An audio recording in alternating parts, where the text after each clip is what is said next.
Hello. This is not Uncharted, but it's close enough, so I've been told it's fine to run this. So yeah, I also want to say, Brad, with the very bold claim of us now being ahead of schedule, that won't last long, don't worry about it. This is Tomb Raider Underworld, and we start once the initial cutscene has ended and we get control. And I'm Caddy, by the way, Cadarev. Hello. So this is the last Tomb Raider before they rebooted the series for the third time.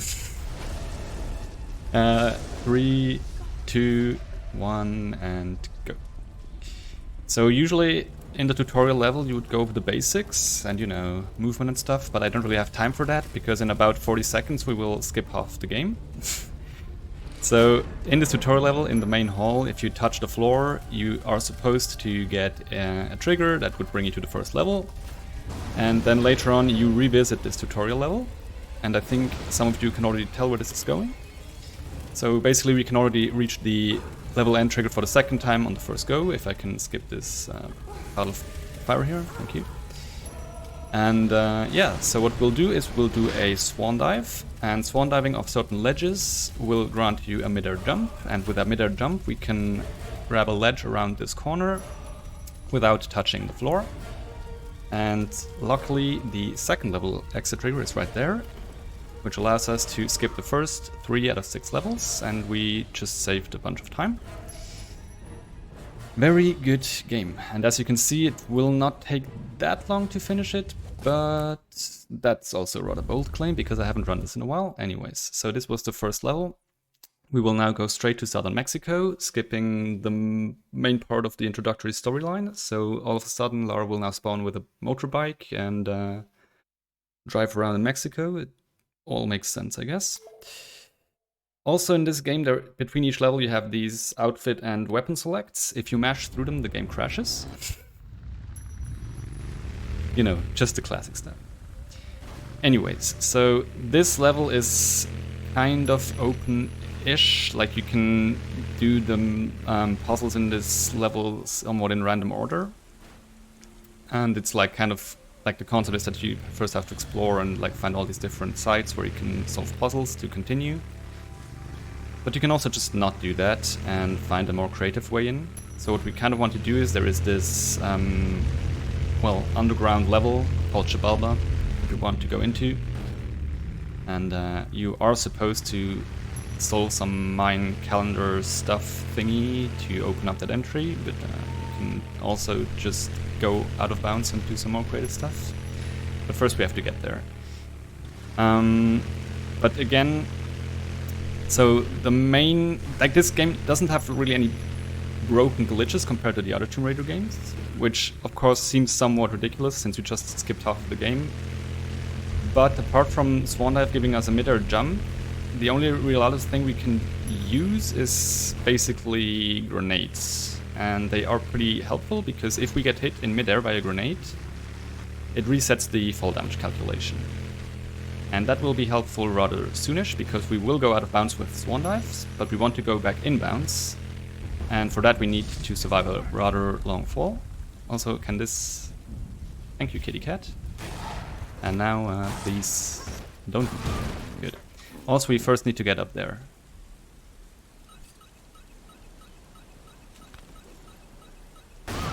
Makes sense. So this is one of the technical, well, one of the puzzles we should technically solve, but we can also just jump over here. Well, we could jump with a swan dive preferably, that's fine. Luckily there's a checkpoint right here. We want to use these statue heads to basically jump out of bounds. Next try, thank you. And now we can enter the next level by performing another grenade jump down out of to go back in bounds. Hopefully this works. Good. Yeah, this makes sense, don't worry about it. So, sadly we need the motorbike to continue, which is why we can now magically spawn it in this cutscene. It's pretty good. Also, for some reason, if you pause a cutscene and continue, you can skip them way earlier than normal in most cases, which is something we found out about like 2 years ago. I don't even know. I mean, I know who found it, but I have no idea why. Like, why would you... I don't know. Anyways, so we're now in Chivalva. And yeah, so this is the longest level in this run. And somewhat of the holy grail that remains to be broken in the speedrun. Because you can already see it's a pretty short run. But we spent like almost half of the time in this level. And the reason for that is in the next room, it will be like a hub area. And we have to go into 4 side rooms to collect stone plates to insert them in the central thing here, which will give us access to the basement. In the basement, we will collect the key to return to the entrance, open up the entrance/exit, and then leave the level again.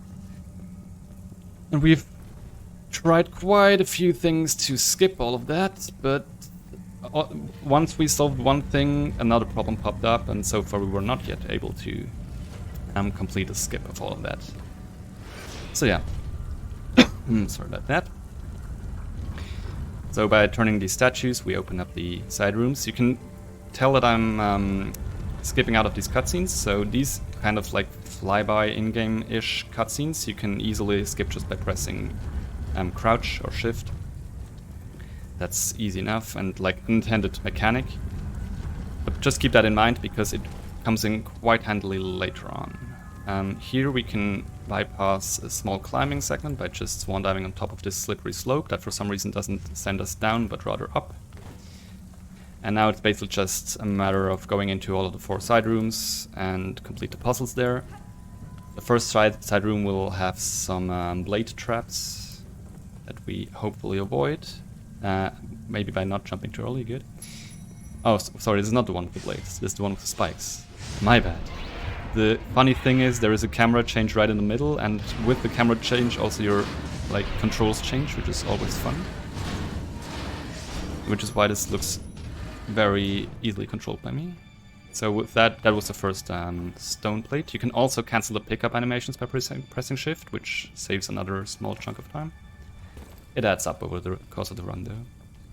So again, same shortcut here, but this time we go to the next puzzle room, which is not the most complex of puzzles, as you might be able to see. So there is a roll and then you solve the puzzle. It's pretty good. That's 2 stone plates out of 4. However, now some spiders will spawn that we kind of want to get rid of until we're done with this, because they will interrupt us later on if we try to place the stone plates in the middle structure. Here I will try to bring down the stone block you saw there, because I needed to escape this room again. Because it can block these squishy traps. So that's 3. That's a dead spider. Sorry, 2 dead spiders. But there are some more down there. It's fine, don't mention it. Now people might think I don't have control over Lara, which might be true, but I mean, what? Anyway, so the 4th puzzle room is full of fire traps, but there are also a lot of horizontal bars, so sometimes Lara can jump to some of that, yeah, like that. You can just jump through fire, but not through that one. Whatever, it's more or less quite a dice roll you do here. Sadly, we can't just run through the fire. Next try, okay. Yeah, so this game is pretty infamous for its controls, or lack thereof, and the pretty interesting camera. So you never really master it, you just accept that you get screwed over from time to time like this. Also, the aiming system is really good. Yes, I fully know where she's aiming. Yep, those quick target changes, very helpful. Anyway, so we have the 4 stone plates, we can insert them in the structure now. And again, this will give us access to the basement. In the basement, you're supposed, with the motorbike, you're supposed to jump over a slope. That's the only way you're supposed to clear an obstacle there. Wait, that's too early. So you're supposed to use the motorbike to jump over an obstacle.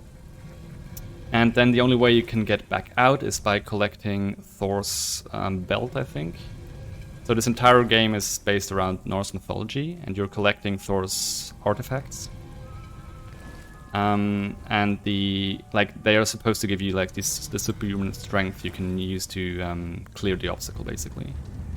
However, we have something way more useful than superhuman strength with it, which is the ability to swan dive, and that will be pretty helpful, as you can see, because like that we can also skip pretty much the entire puzzle in the basement that you would have to do to get access to Thor's belt. With 2 well-timed swan dives, you can clear the obstacles both without the motorbike here, so you can see the slope up there. I'm supposed to drive over, but you can do a swan dive off this wall, and then don't clear the obstacle, and then you can try again. Hopefully get it on the second try, like that. And yeah, so now we will just collect the key that we need for the exit, which is this skull, not this one, this one.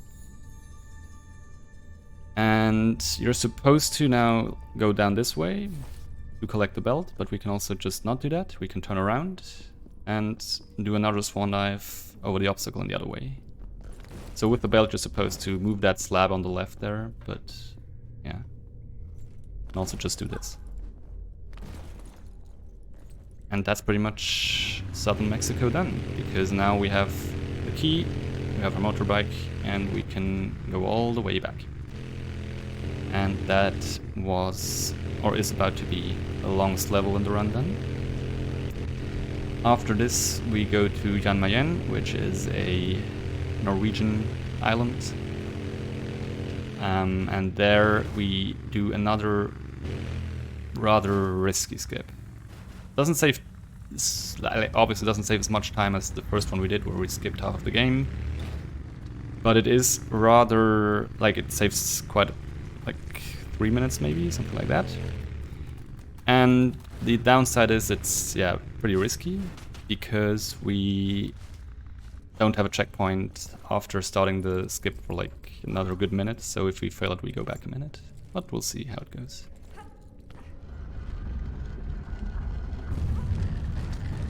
Actually, first I wonder if maybe the artifact didn't even spawn yet. Oh well, I have saves, it's fine.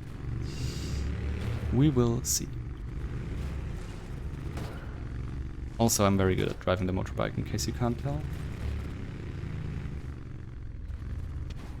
Okay, so we're back at the entry, or entrance. Insert the key. Pull this. Go there. And we're out.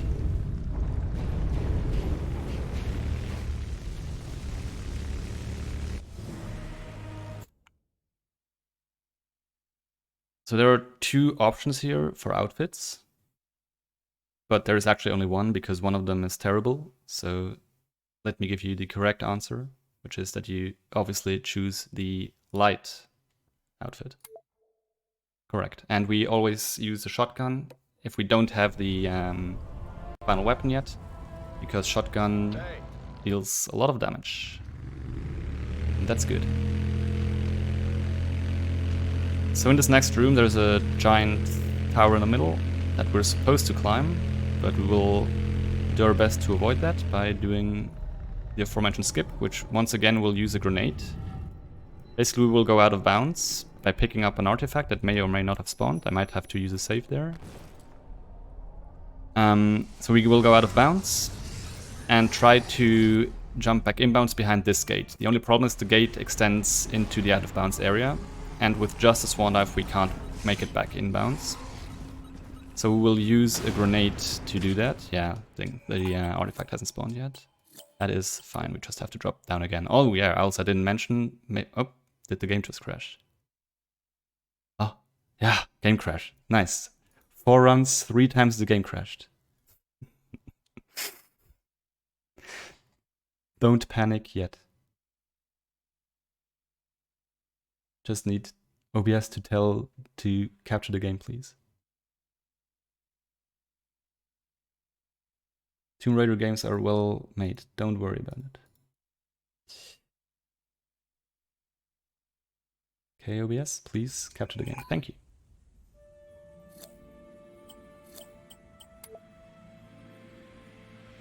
Okay, now Lotus. That is... Why is that? That's not the one I chose. That is the next level. Don't worry about it. Now you get a sneak peek. I think yeah, that was not the save I wanted. Oh no, the spoiler. Yeah, that's definitely not the save I wanted. Yes, that's the wrong gate. That's the gate. There we go. Anyways, yeah, that looks more familiar. Yeah, you may have seen me drop down there from quite the suspicious height and not take any damage. So if you swan dive or roll off a ledge in this game and you hold down crouch, you go into this animation. And then you sometimes sadly get sucked back to a... And then when you do that, that's also not good. Everything is under control, don't worry about it. So yeah, if you roll down a ledge and hold crouch, you go into this weird midair crouch animation. As long as you don't let go and you don't get sucked back onto a different ledge, you can ride it all the way down without taking damage. Next try. Thank you. Okay. 2 grenades for these guys, and we're back to where we were.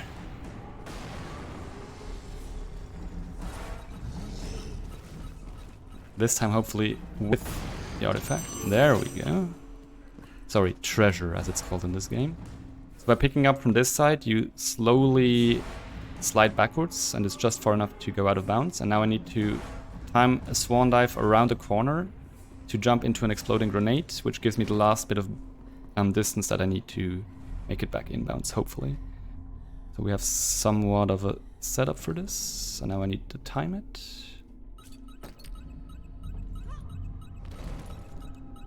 That's good. And yeah, that bypasses having to first activate the tower, then it starts to turn, and then you would have to climb 4 levels of the tower and do more puzzles there, and it's not as exciting as having the game crash, which is the option I prefer.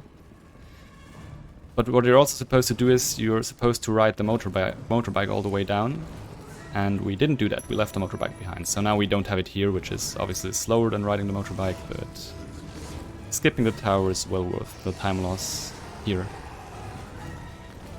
So now we just make our way to the final part of Jan Mayen. There will be a large bridge soon with some suspicious hammers on each side. Very big boy hammers. And there is a trigger in the middle of the bridge that would activate those hammers, and then they would proceed to smash the bridge, but we will hopefully jump around that trigger. So you can see the hammers there, don't worry about this boy.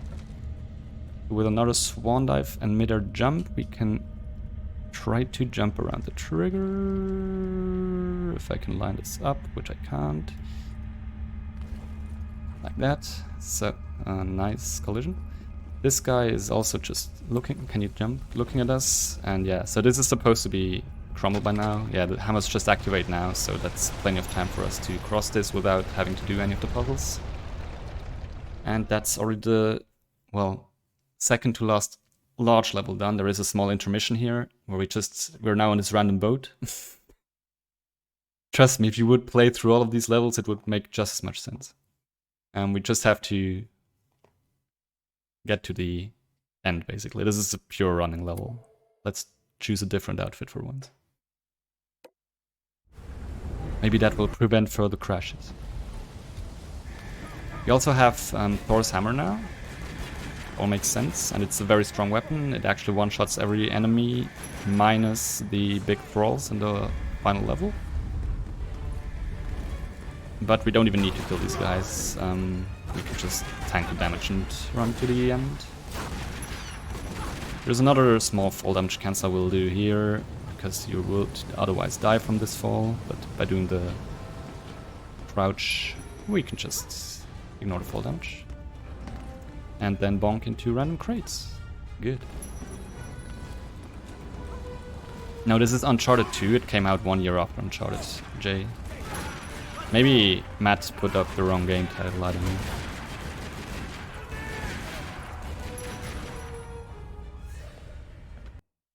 So yeah, now we go into Arctic Sea, which is the last level. You can see some big statues here, so that's actually the first puzzle in quotation marks.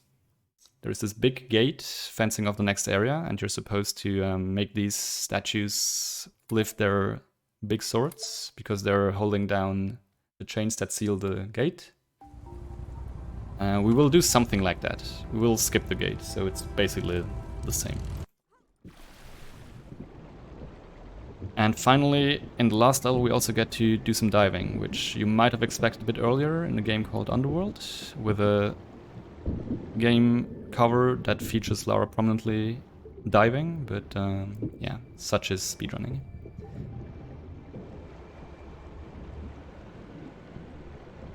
So you can see the statues down there, you can see the gate center right of the screen now.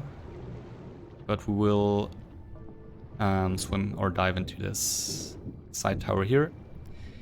And there will be like this horizontal beam coming out of the wall.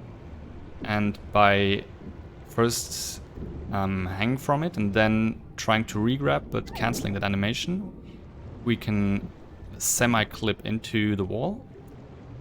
And by then cancelling the get up animation at the correct time, we can hopefully fully clip out of bounds and bypass the gate. But it's a bit finicky, so let's see how it goes. Yeah, the shark just wanted to say hi. It's all good. So this is the beam. Yeah, Lara should also get up at some point. Nice. That's not how you do that. That was almost how you do that. That's how you do that. Now we're out of bounds, but we also don't want to go back inbounds. And if you get close to like walls from out of bounds, your camera shoots up like that. It happens again here because we go back inbounds here. Yeah, like that. And like that we skip the gate. So now there is a longer-ish diving part where we just need to get to the next room.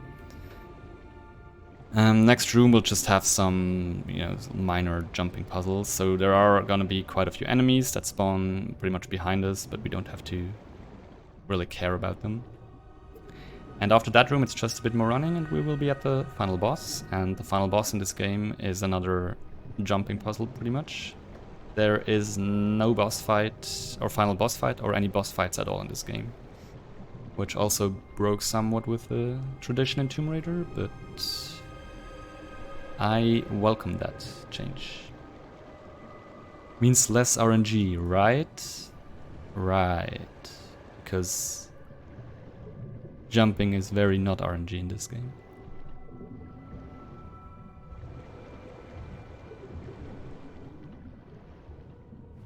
Anyways. Yeah, this is the next room. It has some huge Cadarev pool here that you shouldn't touch.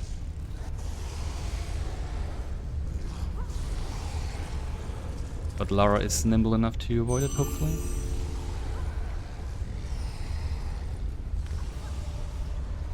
Alright, I got hit by the shark. That's why I have so much damage already. I was surprised. Okay, so that's that. And yeah, a bit more running. So here there will be some waves of enemies that I guess you were supposed to use Mjolnir, Thor's hammer, to clear out, but generally you can also just choose to ignore them because they're not the most resilient enemies.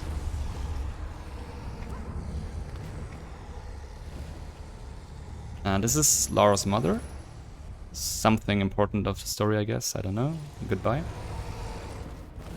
And off we go.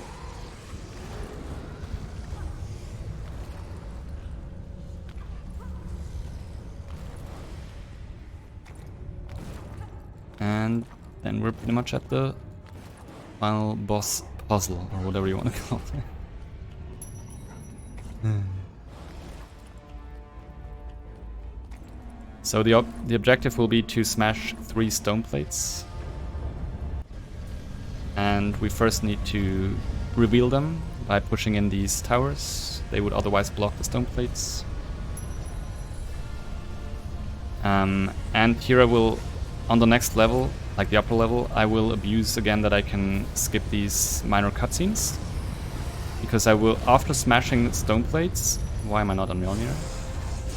Okay, don't go there. Lara, can you turn? Okay. So after smashing stone plates, new platforms will descend basically. But by skipping the small cutscene that shows that, we can actually gain control of Lara early and abuse the way the platforms are positioned to basically get to the next part of the level early.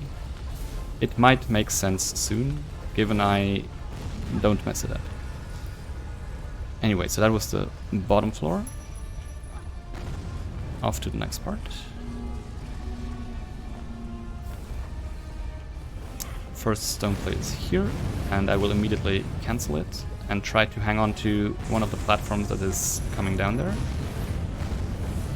This one right there. Then I will shimmy over and try to not make it. Oh, yeah, I'll just take the death, that's fine. There is a checkpoint right before this. So this is known as fast cycle. It skips having to stand on the platform and go around an entire cycle, which obviously is not as interesting and speedy. Why did she just randomly let go? Didn't even press anything. This game is great. Okay, third time and so on. Maybe I have manual grab on. There we go, that's a bit more like it, just very low jump. Anyways, so now there is Natla shooting fireballs at us. Very dramatic slow motion. And speaking of Natla throwing fireballs at us, she tends to be very good at that at the next part, so I will have to do a grapple jump basically. So there is a grappling target at the next wall that I have to climb. And while I'm climbing that wall, I'm in full sight of Natla, and if she feels like it, she can snipe me, and luckily there is nothing beneath me but a long fall, so if you're unlucky, you just fall to death. And luckily she hit the wall, so that's good. So now we're at the top floor, just need to hit 2 more stone plates, so time isn't too far away. So the next stone plate is behind this, and then the next one is there.